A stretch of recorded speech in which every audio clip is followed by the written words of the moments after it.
First of all, I really thank the Lord where I am right now kasi before kung nasan ako ngayon, we were in debt, 2 million debts. And sobrang hindi lang yung utang yung mabigat kasi we have kids na during that time after the scam scenario.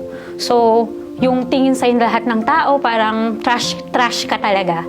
And yung anak mo, I think the most painful yung wala kang pambili ng gatas ng anak mo. And nakatira kayo sa isang magandang subdivision pero wala kang maibili. And both kayong mag-asawa, tulala. Ang galing ng Lord, binigay niya yung IMG sa amin. Kasi that time, akala ko noon mag-a-abroad na ako or magko-call center ulit ako, babalik ako sa academe. And sabi ko, Lord, hindi yun yung purpose mo eh. Kasi ayokong magkaroon ng broken family, di ba? Pero ang galing ng Lord, kasi nung binigay niya yung IMG, it was the perfect prayer na meron ako sa heart ko na ayokong iwan yung mga anak ko. Pero gusto ko nakakapag-provide 6 digits, sabi ko pa nga, income for my family. And that was happening right now. Kasi yung 2 million debts namin, 180,000 na lang in a matter of 3 years here in IMG. And another good thing is, yung hindi namin naranasan nung bata kami.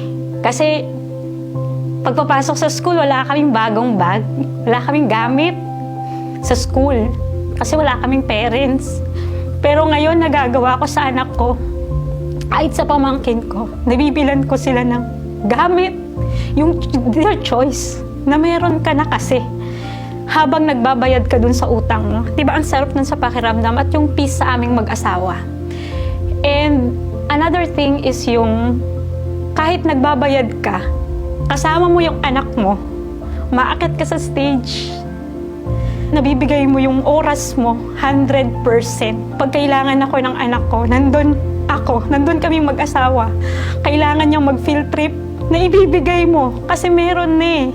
And at the same time siguro, on a personal basis, on a personal scenario, as a wife, akala ko nun, I think full housewife na lang ako. Lumaki akong independent pero hindi lang yun yung binigay ng IMG for my personal growth. Kasi habang ginagawa ko yung as a wife, as a mother, nabibigay ko yung gusto kong magawa sa sarili ko na I have my own income, I can travel. Kasi kasama ko yung mga mas nauna sa akin, tulong-tulong kayo together, sama-sama kayo together, yung parang kain kayo together, magtipid together, and mag-shopping together. That's sobrang exciting and sobrang fun. Kasi dun ko rin nakita yung community, how we help each other sa airport pa lang, sama-sama kayo, sabay-sabay kayo, pila kayo together. Minsan nag-whoosh pa kayo kasi kayo lang yung laman ng eroplano. And sobrang saya kasi isa ka dun. I think my most memorable so far is my Vietnam travel. Kasi during that travel, parang kasama ko na yung anak ko, when we have a conversation, sabi niya, Mami, ang ganda-ganda naman sa pinupunta mo. I want to be there. Kasi sabi ko, unang-una, sabi ko, Nak, this is our hotel. Ang ganda-ganda ng bed. And yung mga anak ko, sobrang appreciative nila eh. Mom, ang ganda naman yan. And sabi, Mami, we want to go there. We want to be there. Lahat, pati yung pag-travel sa Kuchitan. And who would think na makakarating ako doon?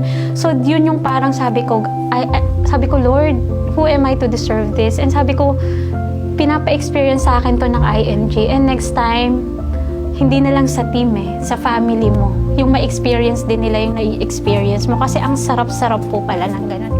And most of these are free na binigay ng IMG.